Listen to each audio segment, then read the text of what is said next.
Aye, we give you the facts. It's not what you think. Popeye Newsling, Young King, 1 yard, bless. Good morning, Popeye. Grandma watch Popeyes every morning and every night. Greetings viewers and subscribers. In today's journey, you're gonna see us arriving at our destination at the St. Peter's Anglican Church at Pedro Plains in the parish of St. Elizabeth. We had gone there on Friday, February 10 to attend a funeral service for that queen on your screen. She was popularly known as Aunt Hilma, a lady who, although she had no biological children, she was a mother to many. A lady who, the first time I met her, she would have given me everything that she had in her house. I may talk about mangoes, scallion, tomatoes, onions, melons, you name it. Aunt Hilma, she transitioned peacefully on Monday, January 16. May her sweet soul find rest. Queen Rose and the rest of the family, condolences to you. Now, in the news today, we are learning that the Bluefields police, they have arrested and charged a son-in-law for using a machete to inflict wounds to his father-in-law. This is because of an incident that took place Sunday night, February 5, 2023, about 8:30. It took place at Retirement District in the Bluefields police area in the parish of Westmoreland. Now, this is what we are learning. A 27-year-old man, his name is Brian Dalet. Brian is living at Retirement District. We are told that he is living in a house with his girlfriend. His girlfriend's father is living next door to both of them. It is said that last week, Sunday night, Brian and his girlfriend, they got into a dispute. The allegations are that the father, who was next door, he intervened. It is alleged that Brian, he pulled a machete which he used to hit his father-in-law in his face, causing a cut below his left eye. The father-in-law, he went to the Bluefields police station and made a report. The son-in-law, Brian Dalet, he went and gave himself up to the police. As a result, he was arrested and charged, and he was granted station bail. So, Brian, he'll be going to the courts shortly to face a judge. Ah boy. In this next incident, this one took place early this morning. It took place at Great Bay in the Treasure Beach area in the parish of St. Elizabeth. We are learning that a joint police military team, they carried out an operation in the area, and bingo. Those 4 guns on your screen to include 1 shotgun, 2 pistols and 1 revolver, as also 4 magazines plus 70 rounds of 7.62 cartridges. They were recovered, and if you didn't know, 7.62 is what is used in an AK-47 rifle. We have not yet been told whether or not anyone was held in connection with this find, but congratulations to the JCF and the JDF for this find. Job well done. In this next story, I carried a story on this channel on Tuesday, December 20, 2022. It was about an incident that took place the previous night. It took place at Top Hill in the Garden area in the White House Police area in the parish of Westmoreland. We are learning that a young man, he's about 20 years old and he's living in the same area. The allegations are that he was walking along the road when he was approached by 3 hoodlums who he knew before. It is alleged that one of the hoodlums brandished a gun and opened gunfire at this guy. He ran off, making good his escape without being injured. He then went to the police and made a report, telling them who all 3 guys were.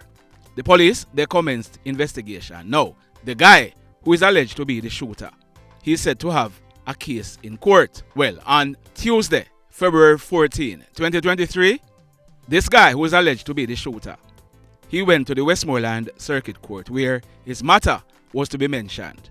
He was taken into custody by the police. He was arrested and charged for 1.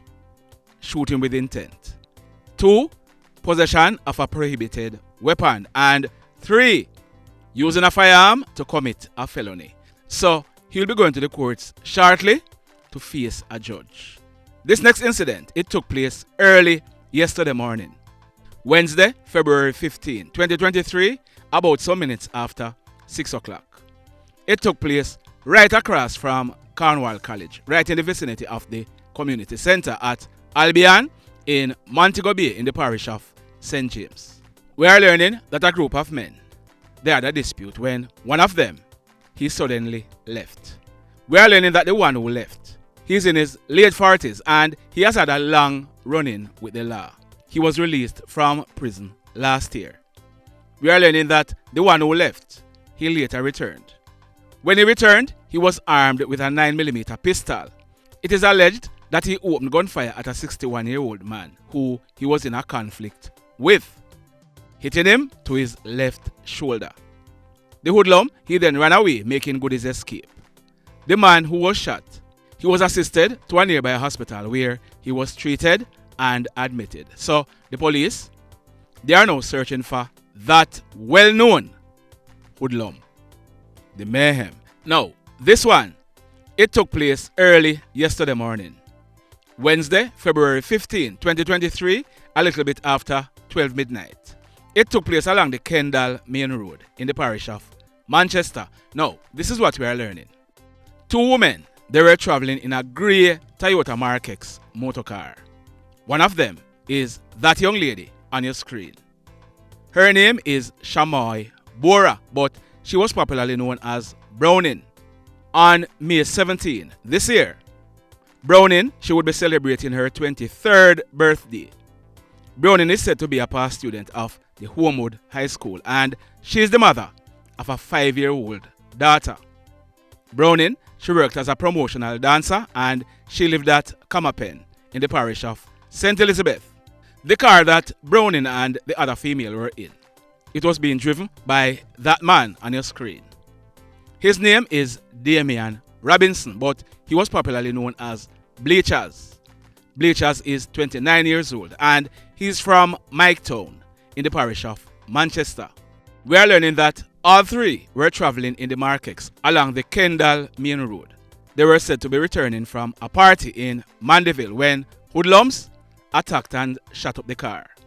The police, they were informed and Bleachaz and Brownin, they were transported to the Mandeville Hospital. Bleachaz, he was pronounced DEAD on arrival, whilst Brownin, she died whilst undergoing treatment. The other female who was in the car, luckily, she escaped unhurt. We are told that when this crime scene was processed, a number of 9mm spent shells were recovered from the scene. The mayhem. So let me ask you something. Let me ask you something. Have you hit on the love button as yet? If you have not yet done so, I am reminding you to hit on it. Also, if you are over here watching our videos and you have not yet subscribed, hit on the subscribe button. As also, hit on the notification bell. Then click all so that whenever we drop a new video, you will be the first to be notified. In the final story for today, now, we brought you a story last week, Thursday, February 9, 2023. I told you about an incident that took place the previous night, Wednesday, February 8. It took place at a shop along the Brownin Main Road in the Little London area in the parish of Westmoreland. I told you that man on your screen, his name is Mr. Luton Brown. Let me correct a few errors from the last video. Now, Mr. Luton Brown, he was popularly known as Jadok, Ducky, or Jaman. Not Dokai, like I stated in the last video. He celebrated his 67th birthday last month, January 20. Jadok, he was a well-loved electrician. Jadok was born in Brownin. He lived in Old Hope for a while and he was again living at Brownin, close to the shop where he was killed last week, Wednesday night. Jadok was sitting on a bench outside the shop. He was talking to someone who was inside of the shop when a hoodlum walked up through the bushes armed with an M16 rifle. The hoodlum opened gunfire, killing Jadok on the spot. So, like I said last week when I carried that story, Jadok was known to be humble. He's not known to be in any argument with people. Persons are puzzled as to who would want Jadok dead and why? Now, we have been doing some digging.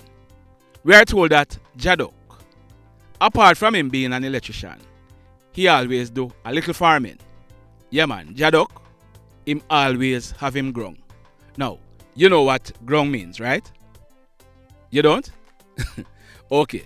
My country subscribers, please explain in the comment section for the town subscribers what grung means. Yeah man, we not talk about grung like what Bounty Killer talk about. We are talking about country grung. So, it is said that some cows, they were let loose and they were eating down Jadok's grung. We are told that Jadok, he could be heard sending out his warning that if the owners don't tie up them cows, he might go chop them up if them not stop nyam down in grung. Well, it is said that Jadok, he couldn't take it any longer and he chopped up at least 2 of the cows. So the big question many persons are asking is, did Jadok's death have anything to do with him chopping up the cows? Stand by. Stand by.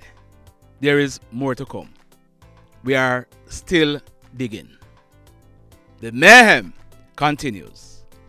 Blessed love, everybody. Tell a friend for tell a friend for tell a friend about Popeye Newslink and PNL Blog TV. Like, subscribe and share. Quicksilver sin if we just unite. What a country.